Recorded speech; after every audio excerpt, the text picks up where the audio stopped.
This put him in a position where he was going to be in the front row of the final restart when we look forward. This is the last lap we're coming to. Yep, just took the white, and you can see the 21's back there. He needs to find another run. The 8 is out right now, and a lot of times these races come down to a run down the backstretch, and that's what we're going to dig into here. Yeah, they had separation. You're almost in a nervous position because the pack's coming at you. You don't know where it is, but Parker Retzlaff gives him a good push here.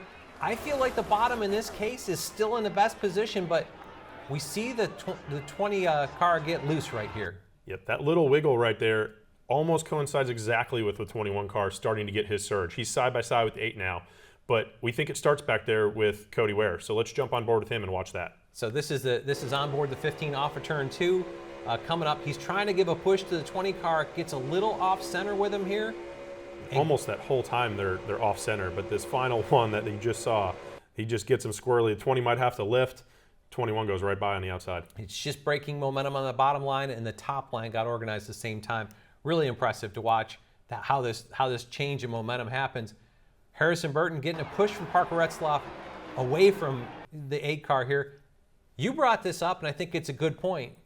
Parker Retzlaff doesn't do what he probably needed to do to win. Yeah, I mean, we experienced it at Talladega, and when the 21 gets pushed out right there, going into turn 3, what he should be doing is taking his car and backing up to the 54. Almost before this point where we've paused it, he needs to be lifting and backing up. This is where his car needs to be right now. Yeah. And then he can build his run to go past the 21 car. But this is what helps the 21 car win the race. The 62 car being there, pushing the 21 out still. Now, when you roll this forward, the 8 car is going to get side by side with the 62. It hurts the 8's run a little bit. Nobody really has a gigantic run right now. The 8's going to get clear, and he's going to make his moves.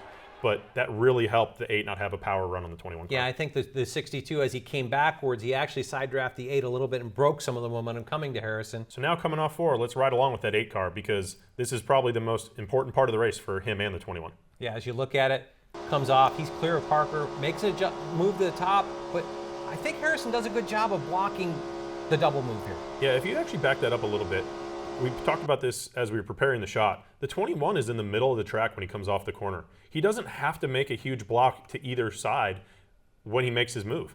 Go back just a little bit farther there. So right here off the corner, the 8's now clear, but the 21's in the middle of the track. He's leaving the bottom and the top. He just said, I'm going to go wherever they come to. And to your point, unlike the situation you guys got put in at Talladega, this racetrack's a little bit more narrow, so you can play defense a little better at Daytona. Yeah, there's less area you have to cover in order to make sure this guy can't make his run. And you look at it, Kyle making a move to the top here. I stopped it again. Harrison's going to react to that, but he only goes up far enough to make sure he can't get to the top, and he's already ready to make the move back to the bottom. Yep. The closing rate we talked about not being as fast, the narrower track, really all allows for Harrison to make this move. Now we're going to talk next about him crossing that line, but that was a great point right there where the 8 hits him, and that's why he goes below that double yellow line. Yeah, definitely. He got down there, got to the win here. So let's take this outside the car, take the TV broadcast look at it, and we'll kind of dissect it a little bit. Harrison makes the move, comes to the bottom. You see that wiggle there.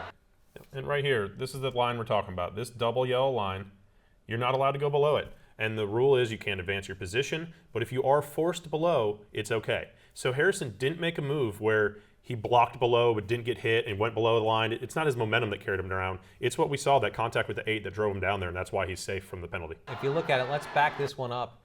The contact with the 8, as we play this forward, and we talked about this, you see that movement. The 8's pushing him, and he's getting him sideways. Yeah, and you see that's the what drives sideways. him down there. Absolutely. That's what gets Harrison, by the time he gathers it back up, he's down below the yellow line, blends back in front of the 8. And now the 8's momentum's killed, and the whole pack, nobody has a chance. Because of that contact and him getting back on track, if he didn't crash coming back on track, he would have had the race win.